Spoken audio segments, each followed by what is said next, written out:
สวัสดีเด้อพี่น้องสวัสดีหมดทุกคนวันนี้พะวงก็ออกมาสวนมานากะว่าสิมาเก็บหน่อไม้พี่น้องไงไปหาเบิ่งหน่อไม้ในสวนอยู่ทางพี่หน่อไม้เออหน่อไม้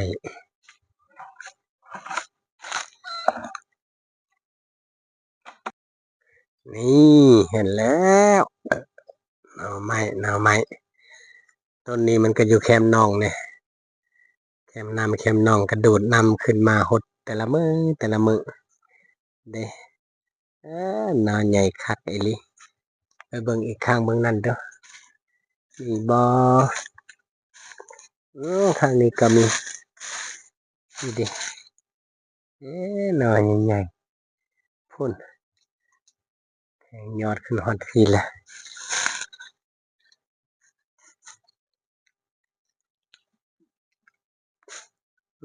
ก็สิได้2หน่อนี่แหล้วมื้อแกงมื้อนี้นะ2หน่อนี่ก็พอแกงแล้ว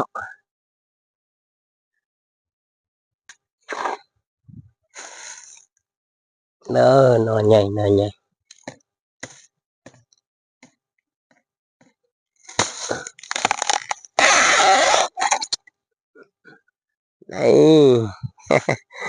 หน่อใหญ่คักหน่อใหญ่หน่อใหญ่หน่อใหญ่หน่อใหญ่หน่อเดียวนี่ก็พอแกงแล้ว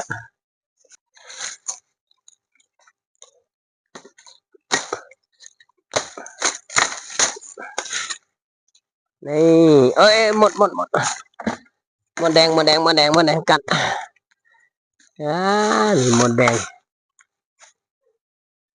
ไอ้คะแนนมีบ่หน่อแล้วมีแหน่งบ่กอดเบิ่งตอนนี้ก็เริ่มออกใหม่3หน่อ4หน่อหากระจูจิมออกมา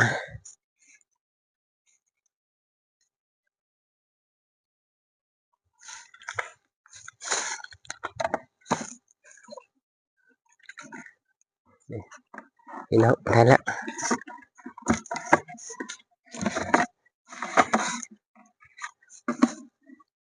นี่สำสิแกงพี่น้องเอ้ยได้2หน่อนี่ก็ได้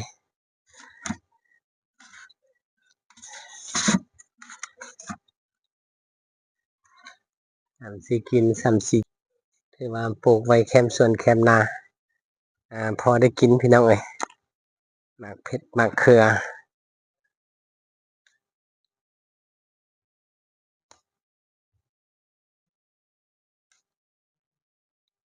นี่ก็คือเบียร์มะฮุงกาเบียร์ไว้ฤดูนี่ละถ้าฝนตกกันถ้าฝนตกแล้วจึงค่อยสิย้ายไปปลูกยามนี่ก็บ่ระบัดบ่ได้ก็ตายเหี่ยวพี่น้องเอ้ยก็เลยว่าถ้าฝนตกซะก่อนจังค่อยสิเล็งเรื่องการปลูก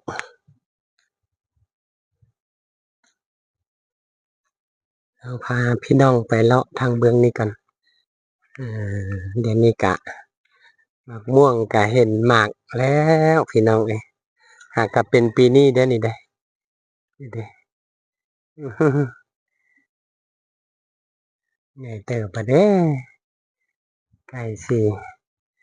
สุกสิเหลืองแล้วเด้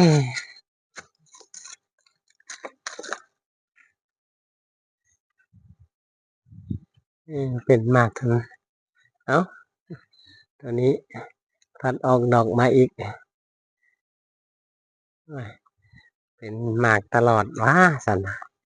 มะม่วง3ฤดูคือเขาเว้าแทบบ่จัก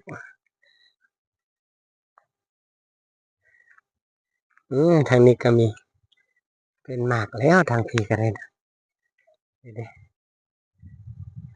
หมากม่วงแอปเปิ้ลได้จากหมาก ได้สี่หมาก 4 หมากตัวนี้ว่าหากก็เป็นปีที่ทำอิฐปลูกตามทางลงมาเด้ มะเขือยาว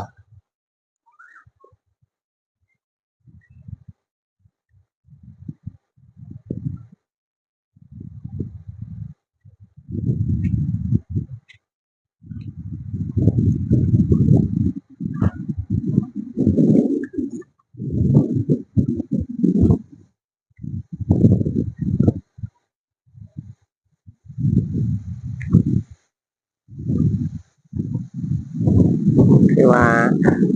ปลูกได้แต่แก้มนอกก่อนที่สามารถคดถึงในเกี่ยวทางส่วนเบื้องนั้นหุ่นกะบ่ถึงก็เลยบ่ได้ปลูกมันสิมีอย่างน้ามีมักอึกะนั่นแหละแก่อันหมดแล้วห้วยแล้วอือยังเยอะยังเก็บบ่หมดนี่เด้นี่มักอึ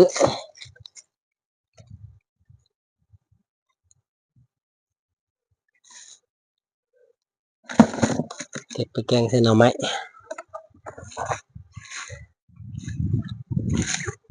ที่ยังอีกบ่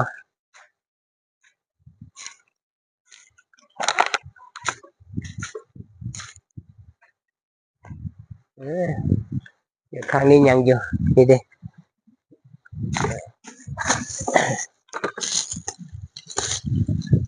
นี่ได้อีกแล้วนี่ก็มี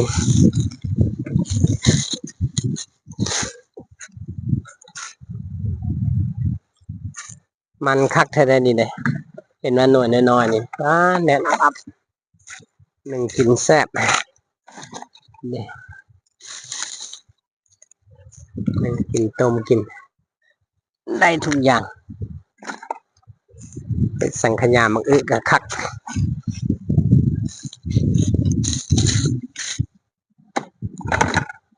นี่เก็บโหมกันหลายอย่างล่ะพี่ได้มีบ่